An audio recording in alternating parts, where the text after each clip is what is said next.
दोस्तों आप सभी का बहुत बहुत स्वागत है आपके अपने चैनल डॉक्टर विवेक एकेडमी पर। और मैं हूं आपका अपना दोस्त अपना एजुकेटर डॉक्टर विवेक। आज हम यूपी पीजीटी 2021 का जो पेपर है उसके रिमेनिंग 40 क्वेश्चंस हम आपसे डिस्कस करेंगे। प्रीवियस वीडियो में हमने आपसे 1 to 40 questions with explanation discuss किए थे। होप सो आपको अच्छा लगा होगा। आज हम बाकी जो क्वेश्चंस हैं उनके 40 क्वेश्चंस आज हम आपसे और डिस्कस करेंगे। तो आप सभी शुरू से अंत तक वीडियो पे बने रहिए और डिटेल्ड में एक्सप्लेनेशन समझकर आप अपनी नॉलेज को इनहेंस करिए और अपने पेपर में सफलता निश्चित कीजिए। तो बिना देर किए हुए हम अपनी क्लास को स्टार्ट करते हैं।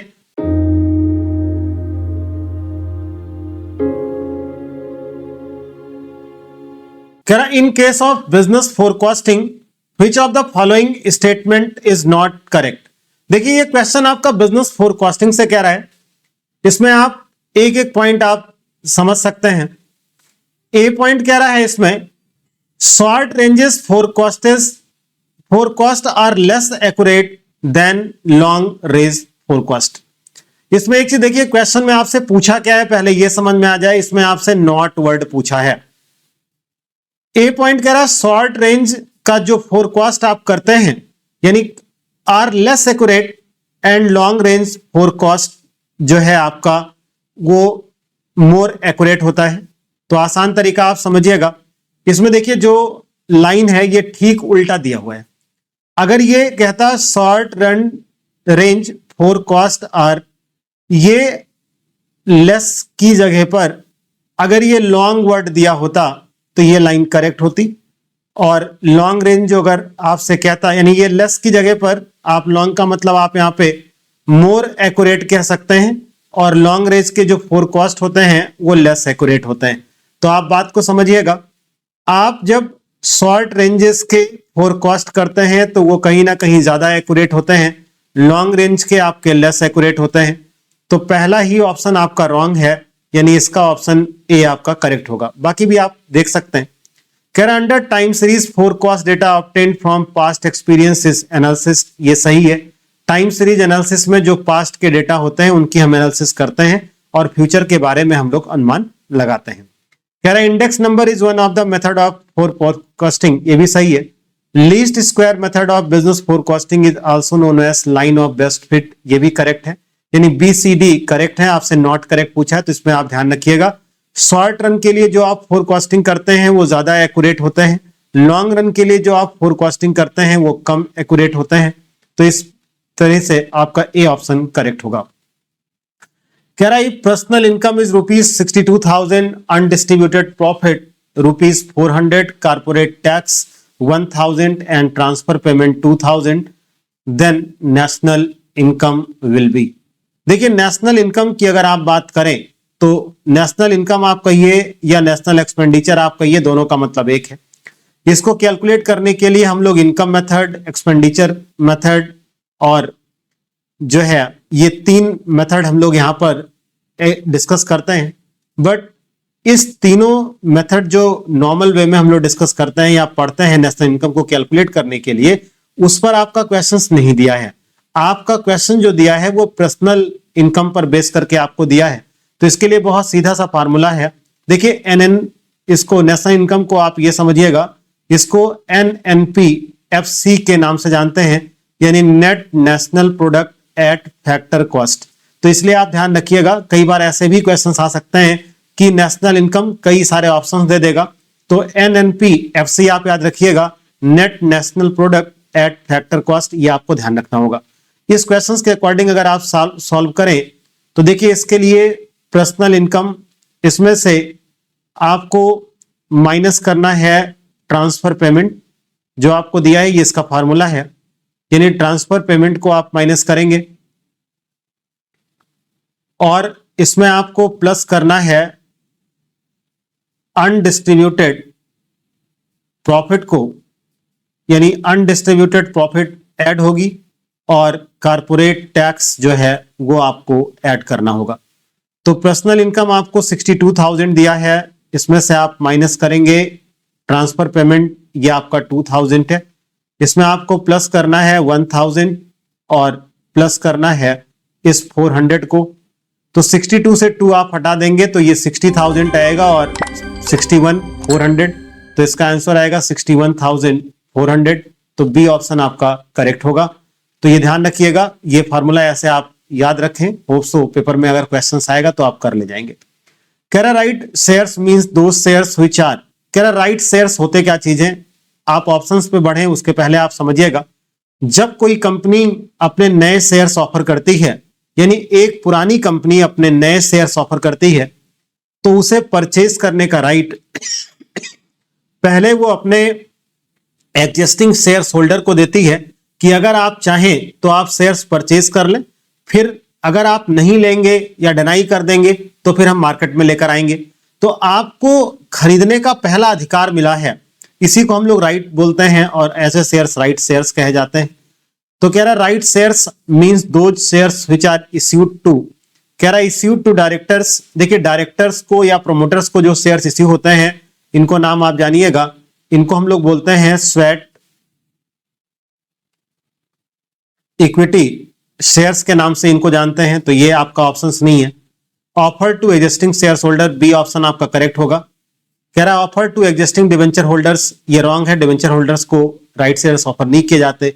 Issue to creditors of the company, इनको भी ऐसा नहीं होता, यानी इसका बी ऑप्शन आपका करेक्ट होगा।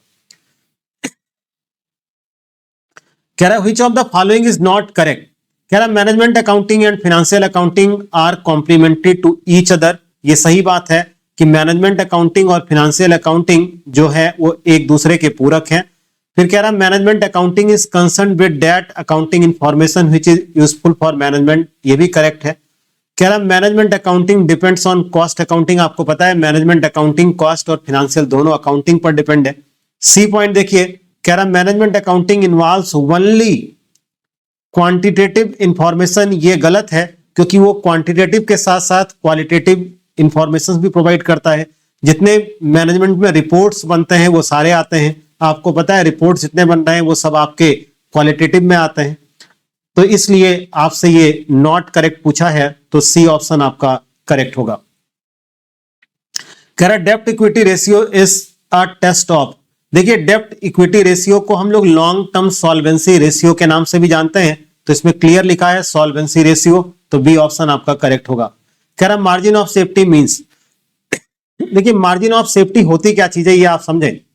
जैसे मान लीजिए आपकी जो सेल्स है वो 10,000 है, अब पता लगा कि आपने जो बीईपी सेल आपने कैलकुलेट किया, यानी बीईपी की जो सेल्स है वो 7,000 है और आपकी जो एक्चुअल सेल्स है वो 10,000 है। मतलब बीईपी से हम एक्चुअल्स में कितने ज्यादा हैं, तो यहां पर आप 3,000 जो है वो रुपीस की जो सेल है या यूनिट्स की आप सेल कह सकते हैं, कुछ भी आप कह सकते हैं, क्योंकि बीईपी हम लोग यूनिट्स में भी और रुपीस दोनों में कैलकुलेट करते हैं। तो ये जो 3,000 एक्स्ट्रा है एक्चुअल सेल का, वो आपका मार्जिन ऑफ सेफ्टी होगा। अब आप आंसर पढ़िएगा। कह रहा difference between actual sale and total cost, यहां पे कॉस्ट की बात कर रहा, कोई मतलब नहीं। Difference between actual sale and variable cost, ये भी कोई मतलब नहीं। Difference between actual sale and break even sale आप देख सकते हैं, तो सी ऑप्शन इसका आपका करेक्ट होगा। कह रहा है on the dissolution of a firm assets of the firm are transferred to realisation account at their book value. ये लाइन ये कहना है कि जब एक फर्म का डिसोल्यूशन होता है, यानी फर्म का वाइंड अप होता है, फर्म की एसेट्स को सेल किया जाता है और लायबिलिटीज का पेमेंट किया जाता है। इसमें कुछ पॉइंट्स आप और समझिएगा। जब फर्म का डिसोल्यूशन होता है तो उस समय हम लोग जिस अकाउंट को प्रिपेयर करते हैं उसे बोलते हैं रियलाइजेशन अकाउंट। ध्यान दीजिएगा, रियलाइजेशन अकाउंट जब आप प्रिपेयर करेंगे तो एसेट्स की वैल्यूज को डेबिट साइड में ट्रांसफर करेंगे और लायबिलिटीज की वैल्यू को क्रेडिट साइड में, लेकिन ये बुक वैल्यू पर होगा। और बुक वैल्यू का मतलब वो वैल्यू जो आपको गिवन है बैलेंस शीट में, उसे बुक वैल्यू कहते हैं। तो एसेट्स और लायबिलिटीज की वैल्यू को आप एसेट्स को डेबिट में, लायबिलिटीज को क्रेडिट में आप ट्रांसफर करते हैं। फिर आप सेल करते हैं, एसेट्स को सेल करके जो पैसा मिलेगा वो क्रेडिट में, लायबिलिटीज का जो पेमेंट होगा वो डेबिट में, और एट लास्ट आपका काम होता है कि प्रॉफिट या लॉस को कैलकुलेट करना और पार्टनर्स में डिवाइड कर देना। रियलाइजेशन अकाउंट से रिलेटेड कुछ बात आप समझिएगा। रियलाइजेशन अकाउंट जो है वो नेचर के अकॉर्डिंग ये आपका नॉमिनल अकाउंट में आएगा, पहली बात आप याद रखिएगा। दूसरी चीज, रियलाइजेशन अकाउंट जो शो करेगा वो आपका कैपिटल प्रॉफिट या कैपिटल लॉस आपका ये शो करता है। तो इस तरीके से इस क्वेश्चन में आपको तीन चीजें पता हो जानी चाहिए थी कि जब भी फर्म का डिसोल्यूशन होता है तो प्रॉफिट या लॉस को कैलकुलेट करने के लिए रियलाइजेशन अकाउंट बनता है। रियलाइजेशन अकाउंट में एसेट्स और लायबिलिटीज को बुक वैल्यू पर हम ट्रांसफर करते हैं। रियलाइजेशन अकाउंट नॉमिनल अकाउंट है और ये कैपिटल नेचर का प्रॉफिट या लॉस आपको शो करता है। कह रहा है export packing credit is provided by, देखिए यहां कह रहा है एक्सपोर्ट पैकिंग क्रेडिट, क्रेडिट जो वर्ड दिया है ये लोन दिया है। और एक बात आप समझिएगा, ये जो लोन प्रोवाइड होता है ये कॉमर्शियल बैंक प्रोवाइड करता है, तो ये कॉमर्शियल बैंक आपका करेक्ट ऑप्शन होगा। Maximum number of members in a private company can be, एक प्राइवेट कंपनी में मैक्सिमम मेंबर कितने हो सकते हैं, तो ये आपके 200 हैं, ये आपको याद करने वाले ही हैं। फिर कह रहा है if total output increases by increasing variable inputs then this is called, एक चीज आप इसमें समझने की कोशिश करिएगा, ये जो थ्योरी है ये लॉ ऑफ वेरिएबल प्रोपोर्शंस की है।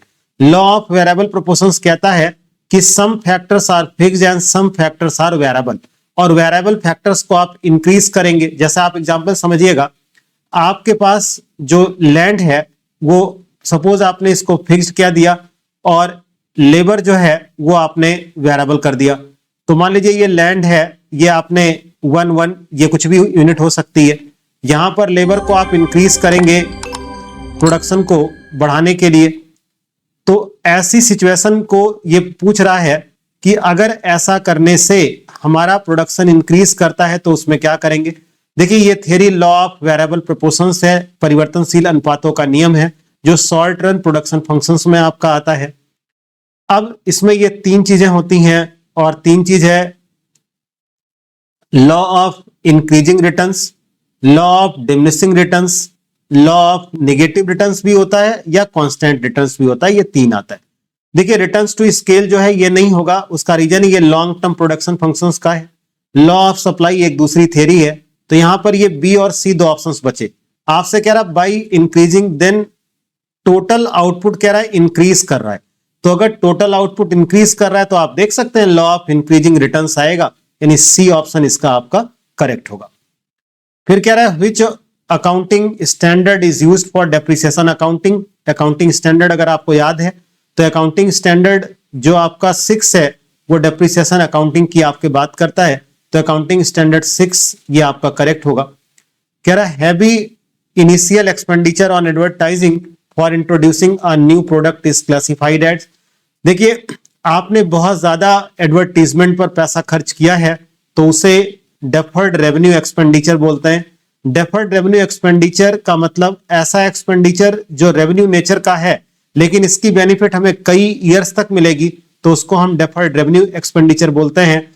इसमें सबसे जो पॉपुलर एग्जांपल है आपका वो आपका एडवर्टीजमेंट आता है, हर जगह पर आपको ये चीज मिलेगा। The basis for tax on income from house property is, देखिए जब भी हम हाउस प्रॉपर्टी की इनकम को कैलकुलेट करते हैं तो उसके लिए आपको एनुअल वैल्यू कैलकुलेट करना होता है। अब जब आप एनुअल वैल्यू कैलकुलेट करते हैं तो इससे आपको माइनस करना होता है, यानी पहले हम लोग नॉर्मली ग्रॉस एनुअल वैल्यू पे आते हैं, फिर म्युनिसिपल टैक्स माइनस करते हैं तो एनुअल वैल्यू पर आते हैं, और जब आप एनुअल वैल्यू पर पहुंच जाते हैं तो फिर उसके बाद जो डिडक्शंस है वो आपको माइनस करना होता है। तो इसमें कह रहा है बेस क्या है, तो आपका एनुअल वैल्यू आएगा। इसके लिए आपके पास जो है fair rent, standard rent, municipal value ये सब दिया होता है, उसी के बेस पर एनुअल वैल्यू कैलकुलेट की जाती है। कह रहा the process which influences all the activities, goal setting and goal achievement of an organized group is called, कह रहा है the process which influences, एक बात ध्यान दीजिएगा यहां पर influence वर्ड दिया है और हिंदी में लिखा है प्रभावित करने वाली। देखिए इन्फ्लुएंसेस तब होता है जब आपको कोई अच्छे से गाइड करता है, गाइड का मतलब कोई लीडर होता है, यानी यहां पे लीडरशिप ऑप्शन आपका करेक्ट होगा। कह रहा है cost of production, cost of production आता कैसा है आपको पता है, डायरेक्ट मटेरियल, डायरेक्ट लेबर और डायरेक्ट एक्सपेंसेस, ये तीन होते हैं तो आपके पास प्राइम कॉस्ट होता है। आप इसमें ऐड करते हैं फैक्ट्री ओवरहेड को तो आपके पास वर्क कॉस्ट आता है। वर्क कॉस्ट में जब आप ऐड करेंगे ऑफिस ओवरहेड, तो ये आपका ऑफिस कॉस्ट भी आप कह सकते हैं, या आप इसको कॉस्ट ऑफ प्रोडक्शन भी कह सकते हैं। तो आप देख सकते हैं वर्क कॉस्ट में आपने ऐड किया है। वर्क कॉस्ट को हम फैक्ट्री कॉस्ट के नाम से भी जानते हैं। तो यहां देख सकते हैं factory cost plus administrative overhead. Administrative overhead का मतलब ऑफिस ओवरहेड होता है, यानी बी ऑप्शन आपका करेक्ट होगा। कह रहा है do not anticipate profits and provide for all losses, this concept is based on. इसे हम लोग बोलते हैं कंजर्वेटिज्म, जो ये कहता है कि फ्यूचर की प्रॉफिट को इग्नोर करिए लेकिन लॉस को आप लिख लीजिए। देखिए एक चीज मैं आपको एक्सप्लेन करने के साथ ये बताऊं, आपने पहले 40 क्वेश्चंस देखे और आज आप फिर देख रहे हैं। आपने एक चीज नोटिस किया होगा कि कॉन्सेप्ट बेस्ड क्वेश्चंस ज्यादा आ रहे हैं। तो इसलिए मैं आपसे जरूर ये कहूंगा कि जो ये अकाउंटिंग कॉन्सेप्ट से लगभग 2 से 3 क्वेश्चन से जा रहे हैं, तो आप अकाउंटिंग कॉन्सेप्ट का वीडियो एक बार जरूर देख लें। चैनल पे वीडियो पड़ा हुआ है, जिससे कि आपके ये कॉन्सेप्ट्स वाले कोई भी क्वेश्चंस आपके गलत ना हो। फिर कह रहा है in case of increase in sales price, कह रहा है कि अगर सेल्स प्राइस इंक्रीज होगा तो ब्रेक इवन पॉइंट पर क्या इफेक्ट पड़ेगा। एक बात आप समझिएगा, जब भी आपको ऐसा इफेक्ट देखना हो ना, तो आप एक काम क्या करिए, पहले और बाद इन दोनों का एक आप ऐसे डेटा बना लें। जैसे आप एग्जांपल समझिएगा, मान लीजिए ये बिफोर कंडीशन है, क्योंकि इससे आपको याद नहीं करना पड़ेगा और आपको समझ में आ जाएगा। ये आफ्टर की कंडीशन है। आपको पता है सेल्स से वेरिएबल कॉस्ट हम माइनस करते हैं तो कंट्रीब्यूशन आता है, और जब आप फिक्स्ड कॉस्ट माइनस करेंगे तो यहां पे प्रॉफिट या लॉस जो भी है ये आएगा। मान लीजिए सेल आपकी 10 रुपए की है, वेरिएबल कॉस्ट आपका जो है 4 रुपए का है, तो कंट्रीब्यूशन 6 रुपए का है। यहां आप समझे, कह रहा है increase in sales selling price increase हो गई। मान लीजिए 10 रुपए से ये 12 रुपए हो गई, एज्यूम कर लिया आप 12, 15, 18 जो मन करे वो करिए। वेरिएबल कॉस्ट आपका 4 ही रहेगा क्योंकि उसमें चेंज की बात नहीं कर रहा। तो 12 से जब आप 4 को माइनस करेंगे तो ये 8 आएगा।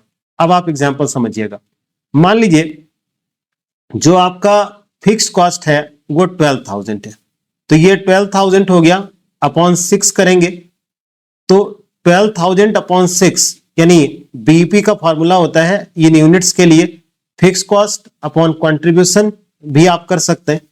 तो ये यूनिट्स में आएगा, ये 2000 यूनिट्स है। ठीक, इस साइड आप करेंगे तो 12,000 डिवाइड बाई 8 आप करिएगा। तो जब आप इसको डिवाइड करेंगे तो 8 1 जा 8, 4 हो गया, 40 हो गया, 8 5 जा, ये 1500 हो गया। ये 1500 यूनिट्स आई बीईपी में। तो देखिए कह रहा सेल्स के इन प्राइस के इंक्रीज होने से बीईपी पर क्या इफेक्ट पड़ेगा। Break even point is not affected, आप देख सकते हैं इफेक्ट पड़ा ना। फिर कह रहा break even point is reduced, break even point is increase, net profit is reduced. तो आप एक चीज देखिएगा, 2000 से हम 1500 पर, यानी हम अपने बीईपी को जल्दी अचीव कर रहे हैं, मतलब break even point is reduced, यानी बी ऑप्शन आपका करेक्ट होगा। देखिए जब आप ऐसे पढ़ाई के टाइम पर एनालिसिस करके पढ़ते हैं तो इसका सबसे बड़ा फायदा मिलता है कि आप पेपर में एक तो जल्दी से जल्दी क्वेश्चंस कर पाएंगे और आपको खुद कॉन्फिडेंस होगा कि आपका क्वेश्चन सही है।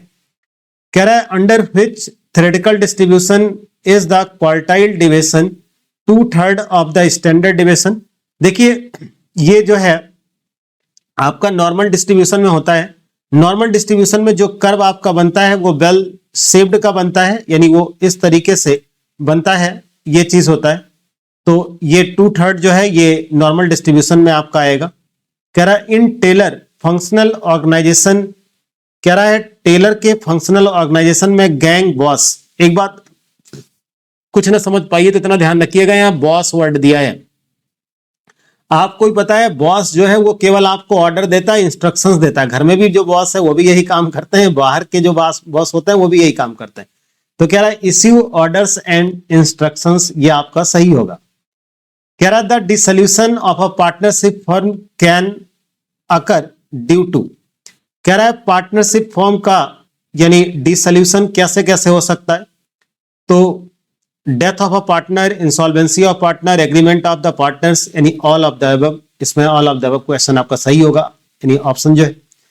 कह रहा है after the sale of investment the balance of redemption fund investment account is transferred to, एक बात ध्यान से समझिएगा, सिंकिंग फंड इन्वेस्टमेंट अकाउंट का पैसा ट्रांसफर होता है सिंकिंग फंड अकाउंट में, और सिंकिंग फंड अकाउंट का पैसा ट्रांसफर होता है जनरल रिजर्व में। इतना याद रखिए क्योंकि पेपर में बहुत ज्यादा डिटेल आपसे नहीं पूछने वाला।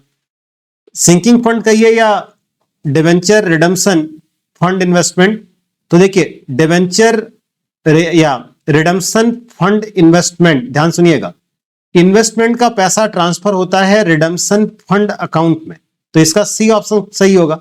और अगर पूछता रिडम्पशन फंड अकाउंट का पैसा कहां ट्रांसफर होगा, तो वो जनरल रिजर्व में होगा। उसका रीजन है क्योंकि जो ये फंड आप क्रिएट करते हैं ये रेवेन्यू प्रॉफिट से क्रिएट करते हैं, और रेवेन्यू प्रॉफिट से क्रिएट करने के नाते ये जनरल रिजर्व में ट्रांसफर होता है।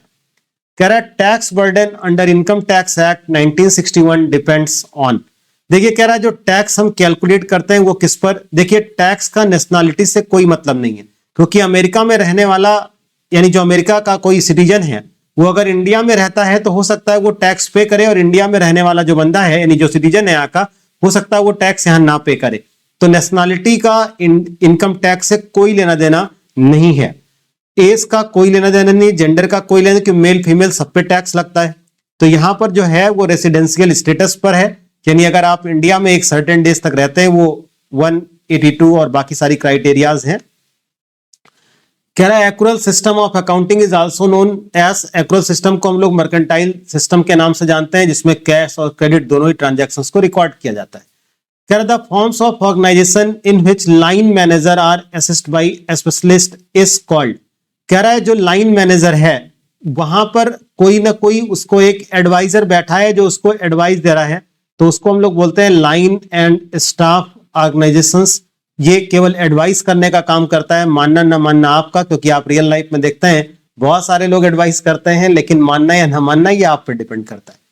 Which of the following is not included in agriculture income, देखिए एग्रीकल्चर इनकम पर आप पढ़ें उसके पहले समझिएगा, एग्रीकल्चर इनकम कोई चीज तभी मानी जाती है जब आपने बेसिक क्रियाओं को किया हो, जैसे खेत को जोतना, बोना, पानी देना, अगर आपने ये काम किया है तब तो वो एग्रीकल्चर इनकम की कैटेगरी में आएगा, अदरवाइज नहीं आएगा आपके लिए। तो इसमें देखिए सी ऑप्शन दिया है income from purchasing standing crop, इसका मतलब आप समझिए मान लीजिए किसी का गन्ने का खेत में गन्ना लगा था और आपने उसके गन्ने के खेत की जो फसल थी उसको खरीद लिया आपने, तो देखिए ना आपने जोतने का काम किया ना आपने बोने का काम किया, आपने कोई बेसिक काम नहीं किया है। तो अगर आप बेसिक काम नहीं करेंगे तो एक बात कंफर्म है वो आपका एग्रीकल्चर इनकम नहीं कहा जाएगा। फिर कह रहा fixed cost 12 lakh including depreciation, selling price 1200, variable cost 900, interest on loan इतना, कैश ब्रेक इवन पॉइंट। ध्यान से पूछिए सोचिएगा, ये कैश ब्रेक इवन पॉइंट आपसे पूछा है तो इसमें केवल वही एक्सपेंसेस आएंगे फिक्स्ड कॉस्ट के जो कैश में हो। आप सबको पता है depreciation is a non cash expenses, लेकिन ये ऑपरेटिंग होता है, ये ध्यान रखिएगा, क्योंकि बिजनेस में ये हम लोग कैलकुलेट करते हैं चाहे हम मशीनरीज का यूज करें या ना करें।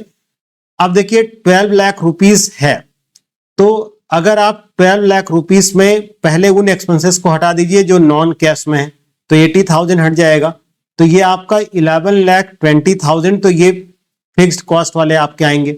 अब इसमें आपको ऐड करना है इंटरेस्ट ऑन लोन को, तो आप ये 2 लाख रुपीस आप इनको ऐड कर दें, तो ये आपका जो है 13,20,000 ये आपका आया फिक्स कॉस्ट। अब जो है 1200 सेलिंग प्राइस आपको दी है, वेरिएबल कॉस्ट आपको 900 दिया है, तो आप इसको माइनस करिए 300, ये आपका कंट्रीब्यूशन आएगा। अब आपसे बीईपी पूछा है तो 13,20,000 अपॉन ये 300, 00 ये दोनों आप कैंसिल कर दें, फिर इससे आप इसको डिवाइड कर दीजिए, तो 3 4 जा 12, 3 4 जा 12, 0 आ जाएगा, तो 4400 यूनिट्स। तो आप ऑप्शन चेक करिएगा, आपका बी ऑप्शन करेक्ट होगा। यानी इतना ध्यान रखिएगा जब कैश बीईपी पूछेगा तो नॉन कैश आइटम्स आपको हटाने पड़ेंगे, तो डेप्रिसिएशन आपका नॉन कैश होता है। Which of the following is not an assumption of consumer equilibrium in demand theory? देखिए कंज्यूमर इक्विलिब्रियम की आप बात करें तो इस पॉइंट में ट्रांसटिविटी आपको दिया है, consumer preference stable, optimal satisfaction, ये 3 पॉइंट आपको दिया है। कह रहा है कौन सा एजम्पशंस नहीं है, अगर आपने प्रीवियस के वीडियो में इंडिफरेंस कर्व को अच्छे से पढ़ा होगा तो इंडिफरेंस कर्व में ये सब मैंने आपको बताया है। अगर आप नहीं पढ़े तो मैं आपसे रिक्वेस्ट करूंगा कि आप एक बार देख लें, क्योंकि आपका ही उससे अच्छा फायदा होने वाला है। ट्रांसिटिविटी का मतलब आपको पता है, ये एजम्पशंस में है। ये कहता है कि जैसे आम अच्छा है इमली से और इमली अच्छी है सेब से, तो सबसे अच्छा कौन? तो सबसे अच्छा आम है। तो ट्रांसिटिविटी ये कहती है एजम्पशंस है आपका। अगर हम कंज्यूमर प्रेफरेंस स्टेबल ना माने तो हम कभी इक्विलिब्रियम पर पहुंच ही नहीं सकते। इसलिए हम ये मान के चलते हैं टेस्ट और प्रेफरेंस हमारे कांस्टेंट है। तो देखिए ए और सी तो एजम्पशंस है, लेकिन ऑप्टिमल सेटिस्फैक्शन ये कोई एजम्पशंस नहीं होता, इसलिए आपका बी ऑप्शन इसका करेक्ट होगा।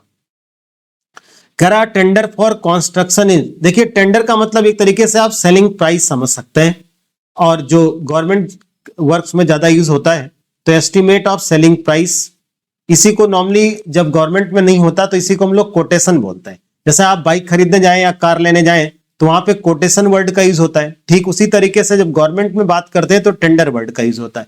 ये एक एस्टिमेट है सेलिंग प्राइस का। कह रहा the style of leadership in which group members are allowed to perform their work independently is called. कह रहा है कि जहां पर ग्रुप मेंबर्स फ्री होते हैं अपने हिसाब से काम करने के लिए, उसको हम लोग लेजर फेयर स्टाइल के नाम से जानते हैं। इसमें देखिए दिया है डेमोक्रेटिक, ऑटोक्रेटिक, तो ये सारी चीजें जो हैं, बट इसमें फ्री आपसे पूछा है इंडिपेंडेंटली। इसका मतलब आप इंडिपेंडेंट है, यानी आप पूरी तरीके से स्वतंत्र हैं, आपको कोई दिक्कत नहीं, अपने हिसाब से आप काम कर सकते हैं, तो ये लेजर फेयर स्टाइल बोली जाती है। कह रहा है convert the annual trend equation y equal 30 + 3.6x into a monthly trend equation. देखिए नॉर्मल अगर बात करें तो ये क्वेश्चन सॉल्व करना एक मतलब बड़ा है, ये मेथड्स ऑफ लीस्ट स्क्वायर में आता है, बट शॉर्ट में आपको मैं बता दे रहा हूं यहां पर। ये जो आपका 30 दिया है ये आप मंथली कन्वर्ट करेंगे तो ये अपॉन 12 होगा आपका। तो जब आप इसको कैंसिल करेंगे तो 12 2 जा 24, फिर आपका 6 हो गया, 12 5 जा 60 हो गया, तो 2.5। तो देखिए ये आपको 2.5 आपको मिला। अब 2.5 2.5 2.5 3 में, अब जो आपको प्लस दिया है 3.6 से, इसको आप 12 से ना कैंसिल करके 12 के स्क्वायर से कैंसिल करेंगे, तो ये आपका 12 × 12 आएगा। क्योंकि इस क्वेश्चन को नॉर्मली सॉल्व किया जाए तो 5 to 10 मिनट का ये क्वेश्चन आपका है, इसलिए आप शॉर्ट से समझिएगा। 12 × 12 ये आपका 144 आएगा, तो ये आप 144 से डिवाइड करेंगे तो ये आपका हट जाएगा, ये 0 हो जाएगा। तो आपको भी पता है कि ये पॉइंट लगेगा, फिर आपका 0 बढ़ेगा। अब उसके बाद क्योंकि 2 ही नंबर था, 0 बढ़ाना ही पड़ेगा, पॉइंट लगेगा तो 1 नंबर बढ़ा, फिर पॉइंट 0 लगा तो 1 नंबर बढ़ा। तो इस तरीके से जब आप इसको कैंसिल करेंगे तो ये 25x आएगा। आप इसको कैंसिल करके चेक भी करिएगा तो ये है। फिर कह रहा ब्रेक इवन पॉइंट मींस, कह रहा ब्रेक इवन पॉइंट हम किसे कहते हैं, इसमें आपसे पूछा है तो आपको पता है ब्रेक इवन पॉइंट वो होता है जहां पे हमें ना प्रॉफिट होती है ना तो लॉस होता है। जिसको आप ऐसे कह सकते हैं, जब आप सेल से कंट्रीब्यूशन को माइनस करते हैं, सॉरी सेल से वेरिएबल कॉस्ट को माइनस करते हैं तो आपका कंट्रीब्यूशन आता है, और आप फिक्स्ड कॉस्ट को माइनस करेंगे तो यहां पर नील होगा, यानी ना तो प्रॉफिट आएगी ना तो लॉस आएगा। तो जो आपका कंट्रीब्यूशन आया है तो इसमें देख सकते हैं कह रहा सेल्स इनटू पीवी रेशियो। जब आप सेल्स से पीवी रेशियो कैलकुलेट करते हैं तो आप कंट्रीब्यूशन पे आ जाते हैं, फिक्स कॉस्ट को माइनस करना है तो नो प्रॉफिट नो लॉस, तो आपका सी ऑप्शन जो है वो करेक्ट होगा। कह रहा the number of subordinates who directly report to a supervisor is called. आपको पता है कि एक लोगों के अंडर में 2 4 5 लोग काम करते हैं, वो पांचों किसी एक को जो है अपने सारे रिपोर्ट सबमिट करेंगे, तो इसको हम लोग स्पैन ऑफ कंट्रोल कहते हैं, जो कहता है कि एक लिमिटेड नंबर लोग होने चाहिए। और इसको ग्रेकुनास ने इस कॉन्सेप्ट को दिया था। कह रहा है इंडिसेस आर एक्सप्रेस्ड, ये इंडेक्स है, इंडेक्स जो है वो हम परसेंटेज में एक्सप्रेस करते हैं। कह रहा है the final function of management is, ये सबको पता होगा क्योंकि फंक्शंस ऑफ मैनेजमेंट में लास्ट फंक्शंस आपसे पूछा है, जिसमें प्लानिंग है, ऑर्गेनाइजिंग है, डायरेक्टिंग है, कंट्रोलिंग है। तो लास्ट फंक्शन जो है वो आपका कंट्रोलिंग है। कह रहा है as per SEBI guidelines the application money for the issue of shares should not be less than. देखिए ये आपका सी ऑप्शन करेक्ट होगा, 25% of the face value of shares. एक बात आप समझिएगा, जहां पर कंपनीज एक्ट कुछ कहती है और securities exchange board of India कुछ कहता है, वहां पर फाइनल डिसीजन सेबी का माना जाता है। अगर यही लिखा होता एज पर कंपनीज एक्ट, तब तो 5% ऑफ फेस वैल्यू हो जाता, लेकिन यहां पर आपसे पूछा है जो है सेबी गाइडलाइंस के अकॉर्डिंग, तो 25% of the face value of shares. फिर उसके बाद कह रहा है flow of information among people at different levels in different department. इसको आप ऐसे समझिएगा, मान लीजिए कोई यहां है, कोई यहां पर है, कोई यहां पर है, यानी इस तरीके से आप समझिए, अलग अलग डिपार्टमेंट, अलग अलग पोस्ट, सब कुछ। तो ये आपका ये डाउनवर्ड गलत हो गया है, ये डायगोनल है। तो इस तरह आप समझिएगा। देखिए हॉरिजॉन्टल आपको पता है और अपवर्ड कम्युनिकेशन आपका पता है। हॉरिजॉन्टल जब जैसे ए है और बी है, इनके बीच होगा तो ये हॉरिजॉन्टल है। इस तरह अगर बना दे तो ये वर्टिकल कहलाएगा। अपवर्ड कह रहा है बी से कोई बात ए को जाएगी तो अपवर्ड है, ए से बी को आएगी तो डाउनवर्ड है। हिंदी इसकी सही लिखी है, यानी ये डायगोनल कम्युनिकेशन होता है, जहां पर किसी भी पोस्ट, किसी भी डिपार्टमेंट, कहीं से भी बात हो जाती है और कहीं अच्छा माना जाता है जल्दी रिस्पॉन्स के लिए। कह रहा था relationship between the correlation coefficient and the coefficient of determination can be expressed.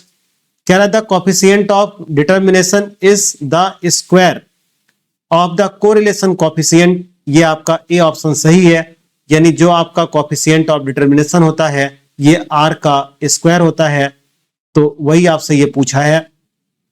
फिर कह रहा है bad debts which have been written off if received later are credited to. कह रहा है कि अगर आपका पैसा बैड डेब्ट्स हो गया वो फिर रिकवर होता है, तो हम एंट्री पास करते हैं cash account debit to bad debts recovered, क्योंकि हमने ऑलरेडी उसको बैड डेब्ट डिक्लेयर कर दिया, इसलिए डेटर्स पर उसका इफेक्ट नहीं पड़ेगा। तो cash account debit to bad debts recovered, bad debts recovered जो है वो आपकी इनकम होती है और इनकम प्रॉफिट लॉस के क्रेडिट में आती है, तो इसलिए ये डी ऑप्शन आपका करेक्ट होगा।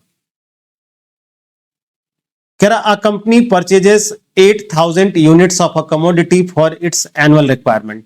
The cost per unit is ₹10। The cost of placing an order is ₹30। The annual holding cost is 7.5% of the cost of raw material. The economic order quantity will be. ये आपसे पूछा है, तो देखिए EOQ का formula आपको पता होना चाहिए, ये रूट में होता है। एवरेज के नाते यहां पे 2 यूज करते हैं हम लोग। 2 इंटू एनुअल यूजेस, यानी ये आपका एनुअल यूजेस होगा, into cost per order upon carrying cost per unit per year. ध्यान दीजिएगा, अगर मंथली दिया होता तो आप एनुअल में कन्वर्ट कर लेते, 2 एवरेज के लिए आप यूज करते हैं। तो यहां पर 2 आपको दिया है, एनुअल यूजेस आपको 8000 दिया है, कॉस्ट पर ऑर्डर जो आपको दिया है वो 30 रुपीज का ये दिया है। अब carrying cost per order per year आपको कैलकुलेट करना है। कॉस्ट पर यूनिट आपको 10 दी गई है, तो ये जो आपका 10 दिया है और 7.5%, तो 10 इंटू 7.5 अपॉन आपका 100 हो जाएगा। ये 00 जैसे ये आप अगर हटाएं तो ये 1000 हो जाएगा। फिर वही चीज हमें पहुंचना है, ये हो जाएगा 2 0 आप कैंसिल होगा तो 0.75, तो ये आपका 0.75 हो जाएगा। आप यहां से इस पॉइंट को हटा दें, फिर आप इसको 0 बढ़ा दें, आप इसको मल्टीप्लाई कर लीजिएगा और 75 से डिवाइड करके स्क्वायर निकाल लें, तो आपको ABCD में कोई एक ऑप्शन आपका जो करेक्ट है वो मिल जाएगा। यहां पर मेन था economic order quantity. Economic order quantity calculate करने का फॉर्मूला आप डिटेल में याद रखिए, क्योंकि अगर आप इसको किसी कीज से याद रखें उसका भूल जाए, इस तरीके से आपको अच्छे से पता रहेगा। कह रहा an increase in the value of any asset on the admission of a new partner is credited to. देखिए कह रहा है कि किसी भी एसेट्स की वैल्यू इंक्रीज हुई हो या डिक्रीज हुई हो, कुछ भी पूछ सकता था, और एडमिशन ऑफ अ पार्टनरशिप, एक बात ध्यान दीजिएगा, एडमिशन हो, रिटायरमेंट हो या डेथ हो, इन किसी भी सिचुएशन में अगर एसेट्स और लायबिलिटीज की वैल्यू चेंज होती है तो उसे आप ट्रांसफर करते हैं रीवैल्यूएशन अकाउंट में। रीवैल्यूएशन अकाउंट नेचर के अकॉर्डिंग नॉमिनल अकाउंट है और इससे जो प्रॉफिट या लॉस आता है वो पार्टनर्स में डिवाइड कर दिया जाता है उनके ओल्ड पार्टनर्स के ओल्ड रेशियो में। मतलब रीवैल्यूएशन अकाउंट की प्रॉफिट या लॉस का न्यू पार्टनर से कोई मतलब नहीं होता, क्योंकि जो भी चेंज आया है वो जिस दिन एडमिशन हुआ है उस दिन तक का चेंज है और अभी तक केवल पुराने ही पार्टनर बिजनेस में थे, इसलिए प्रॉफिट या लॉस केवल पुराने को मिलेगा, नए से कोई मतलब नहीं होगा। और रिवैल्यूएशन अकाउंट कैपिटल प्रॉफिट को शो करता है और नॉमिनल अकाउंट नेचर के अकॉर्डिंग है। तो आज हमने आपके साथ ये 40 क्वेश्चन डिस्कस किए, रिमेनिंग 45 क्वेश्चंस हम अगली वीडियो में आपसे डिस्कस करेंगे। अगर आपको मेरी मेहनत सफल अच्छी लगी हो तो आप क्लास को लाइक जरूर करिएगा और कमेंट करके आप जरूर बताइएगा कि आपको एक्सप्लेनेशंस कैसे लगे, क्या आपकी नॉलेज को बढ़ाने में ये क्लासेस मददगार हैं या नहीं। तब तक के लिए आप सभी का बहुत बहुत धन्यवाद। मिलते हैं अगले वीडियो में।